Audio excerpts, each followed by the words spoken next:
Assalamualaikum warahmatullahi wabarakatuh. Bismillah walhamdulillah.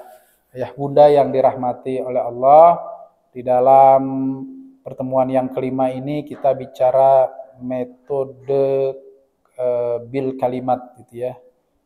Baik perkataan langsung dengan kalimat atau tidak langsung dengan keteladanan. Nah, jadi di dalam hidup kita keseharian, di dalam pendidikan buat anak-anak kita ada kata-kata yang bisa merubah seseorang. Ada kalimat-kalimat yang dahsyat bisa merubah seseorang.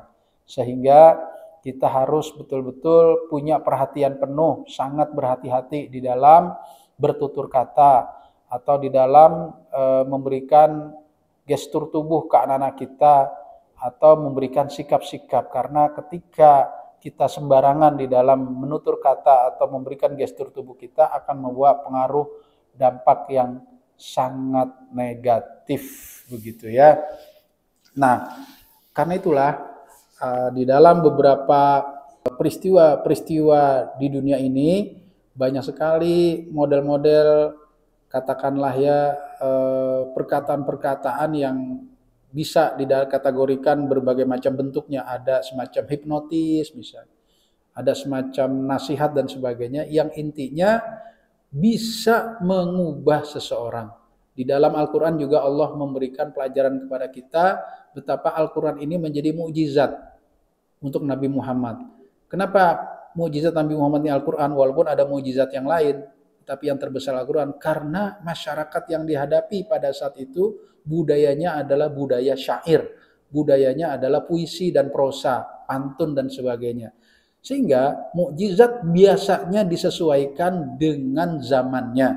Ketika zaman itu zamannya hiburannya syair, puisi, prosa, dan pantun, maka mukjizat pun yang diturunkan dengan metode syair, pantun, prosa, dan sebagainya agar bisa menandingi mereka.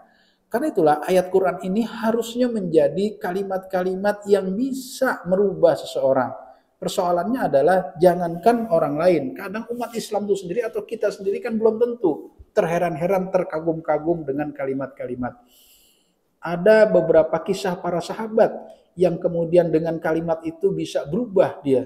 Katakanlah Tufail ad-Daus yang sebelum ketemu Nabi dia harus tetap tekap telinga dulu, ditutup telinganya karena apa? Karena Tufail mendapatkan informasi di kampungnya bahwa di kota Mekah ada seorang anak muda yang bernama Muhammad, tukang sihir, tukang syair.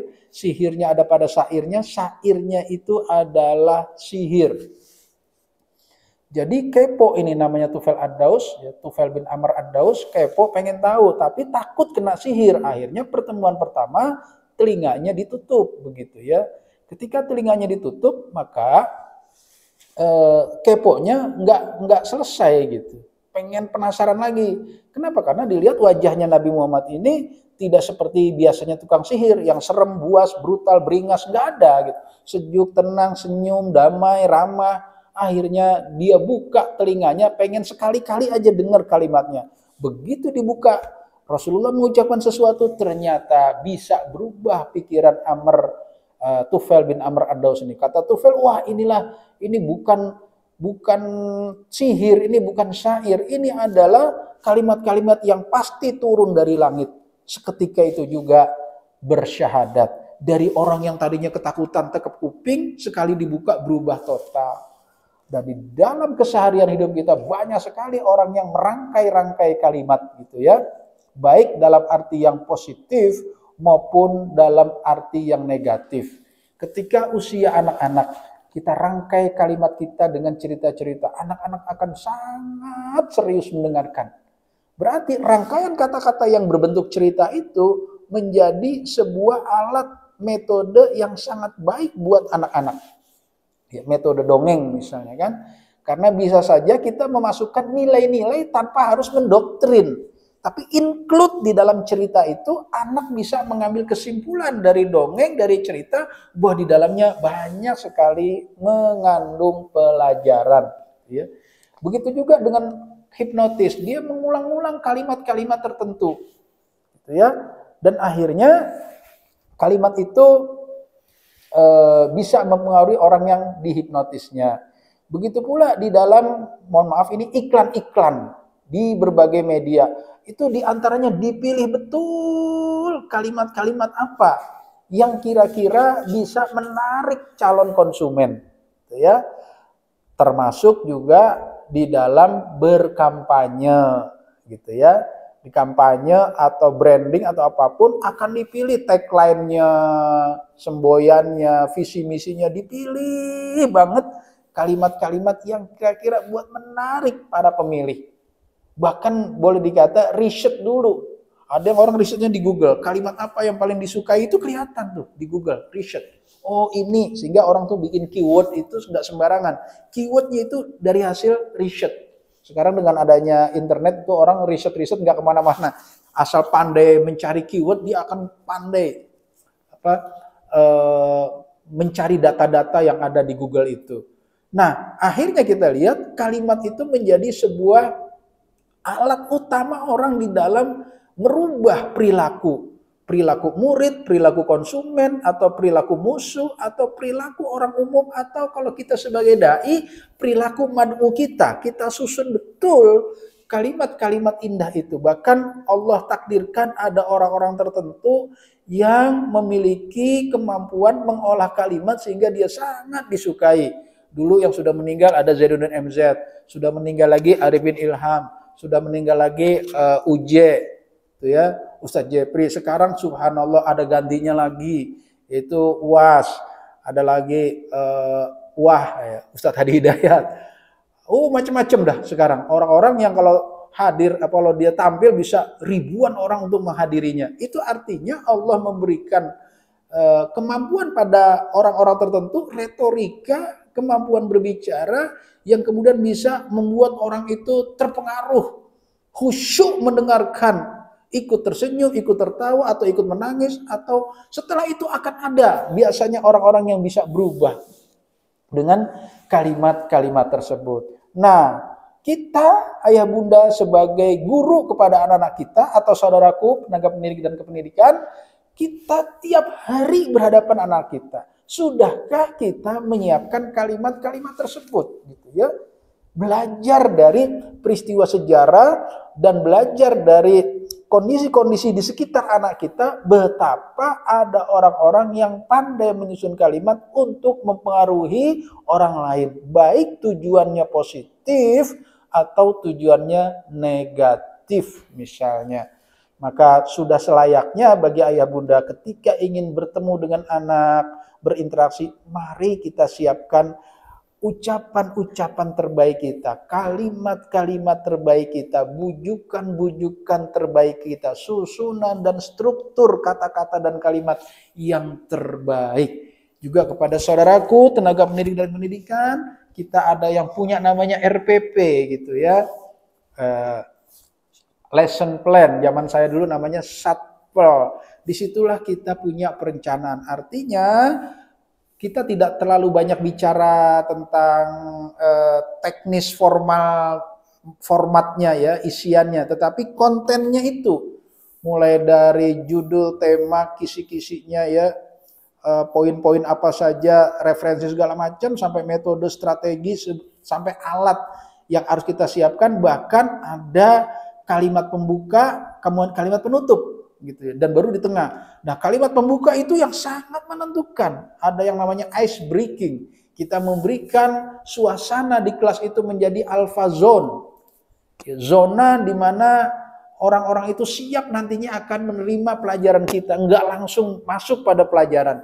Dibuka dulu ya otaknya anak-anak kita. Itu juga yang paling hebat di dalam sejarah Nabi itu. Ada satu lagi ya.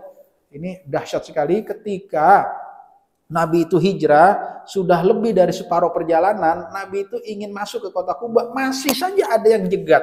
Banu Syahmin 70 orang, ya 70 orang, kemudian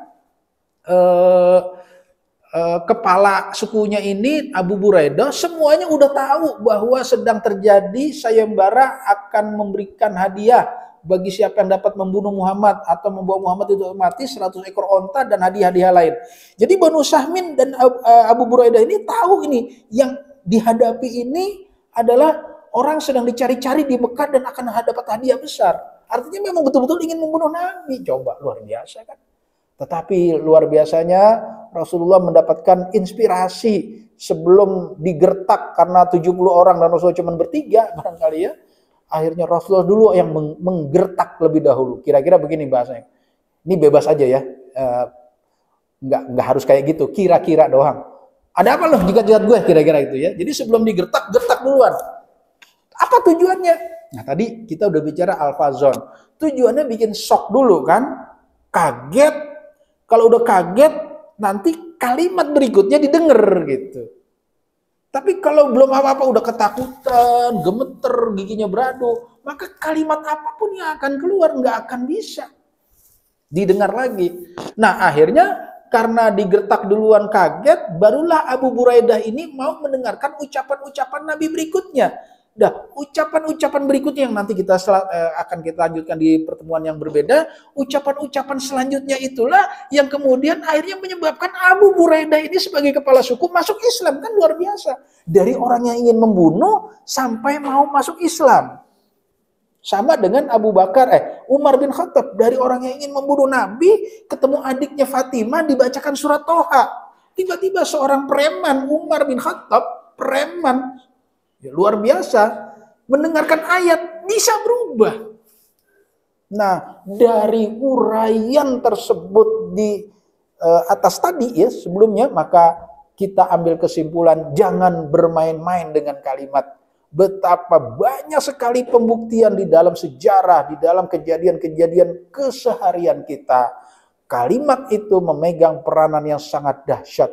Bisa merubah seorang, bisa merubah perilaku musuh, perilaku calon mad'u kita, perilaku murid, perilaku konsumen dan sebagainya dirubah dengan kalimat-kalimat. Semoga ayah bunda, saudaraku, tenaga pendidik dan pengajar menjadi orang-orang yang bijaksana di dalam menyiapkan segala tutur kata, segala ucapan, susunan kalimat, rangkaian kata-kata yang akan kita lontarkan dari mulut kita untuk kita persembahkan yang sebaik-baiknya kepada anak didik kita.